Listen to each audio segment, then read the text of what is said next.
Hey everybody, Wave 30's Meteorologist Ryan Hoke here with a Hokey video blog update for this Saturday morning before Easter. Oh, it is frosty out there. We've got a frost advisory out until 10 o'clock this morning. But let's talk first about today's Hokey weather fact. We're talking about raindrops since we have some of those in the forecast. The average raindrop has a volume of about 1/10 of a milliliter or about 3 thousandths of an ounce. That means it takes about 1,000 raindrops to fill up one of those small 3-ounce Dixie cups that you may have in your bathroom. You can tell your friends you learned that this morning from today's Hokey weather fact. Let's talk about this weekend. Dry start, sunny Saturday, highs in the 60s, looks good, no problems there. Easter morning, no problems there as well. Mostly dry, cool, temperatures in the 40s and 50s. Increasing clouds, though, throughout the morning and the midday hours. Then we start to deal with thunderstorms during the afternoon and the evening. It may be the late evening until we get thunderstorms. Depends on the timing here. Some of that's still in flux, so we'll have to time that out as we go hour by hour over the next several hours here in the next couple of days, I should say. Outside now from our Kentucky One Health SkyTrack camera downtown. It's a beautiful sunrise. A few clouds there in the background moving through southern Indiana. Temperatures below freezing this morning. Can you believe that? Paoli at 30 degrees. Tell City at 28.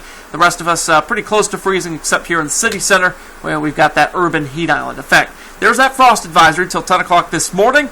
The National Weather Service in Wilmington, Ohio, they manage northern Kentucky and down toward Carroll County. They've issued a freeze warning. They felt that temperatures were going to get a little colder up that way, hence the freeze warning instead of a frost advisory. There's the clouds that you saw in the SkyTrack camera over southern Indiana. Commonwealth of Kentucky, nice and dry this morning. Nice and cloud-free as well. Those clouds are not going to be with us today much because we've got high pressure over the area. It's going to keep the skies clear and the winds out of the east for most of the day. You can see that northeast wind right now that's just about down to zero.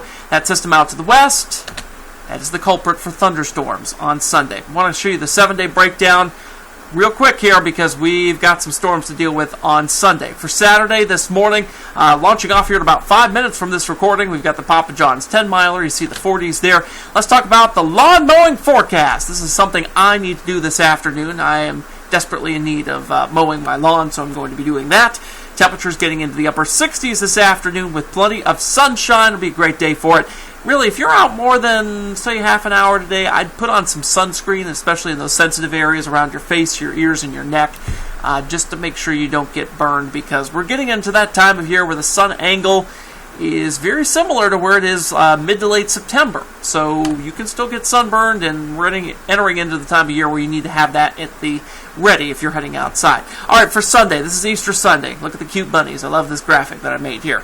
All right, sunrise, 7:34 a.m., temperatures in the 40s and the 50s across the area. We'll be in the low 50s here in the city. I've kept a 10% chance, maybe just a sprinkle, as some of this warm air continues to move on in. That takes us up to 70 by noontime. 20% chance of a shower. I think just about all of us will be dry. By 4 o'clock, that's when things begin to go downhill. We'll start to see some scattered showers, maybe a few thunderstorms. We'll need to watch this because this is the time of maximum instability. If we can break that cap in the atmosphere early and launch off some of those stronger storms, they could very well be severe. So we need to watch for that. Otherwise, the main severe threat would be later in the evening. Here's Futurecast on that. Notice how temperatures already near 70 by noontime, the clouds on the increase.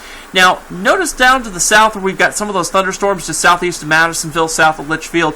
We'll need to watch those. This is when the, again, maximum instability time would be, and that's why we're a little concerned about those. Not a huge deal. Some of those may race up in front of the main line of thunderstorms. The main line itself may not be all that crazy just because we have late night timing on this when the instability decreases. Something else we're watching for. National Weather Service pointed this out very well this morning in their forecast discussion, and something I've been watching as well, is what's going on down to our south. Will we have more thunderstorms in the area down in the Gulf states?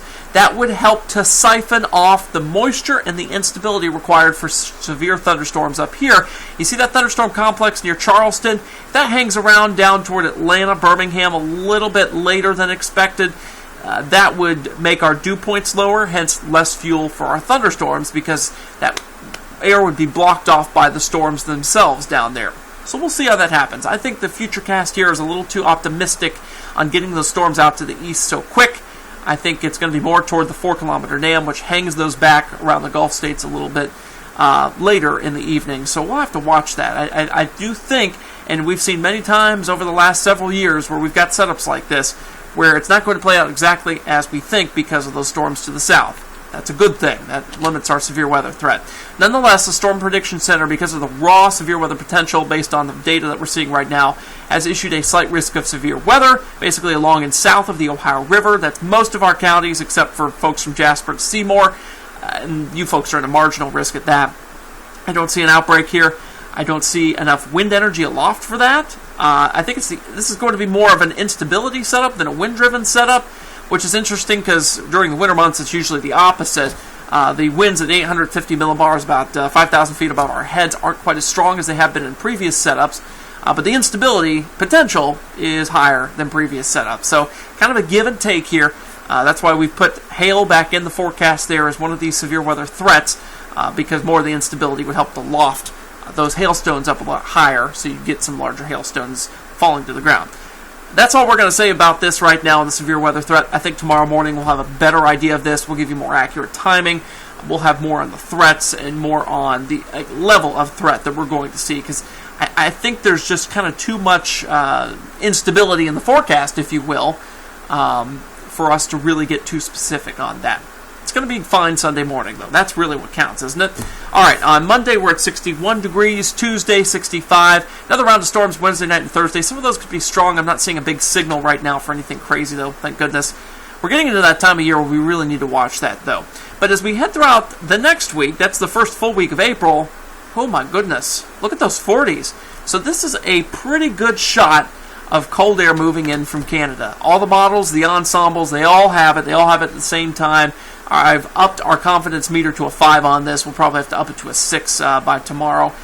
As this trough of cold air moves in from the north, we'll see a hard freeze probably at some point, maybe the morning of the 4th it looks like at this point.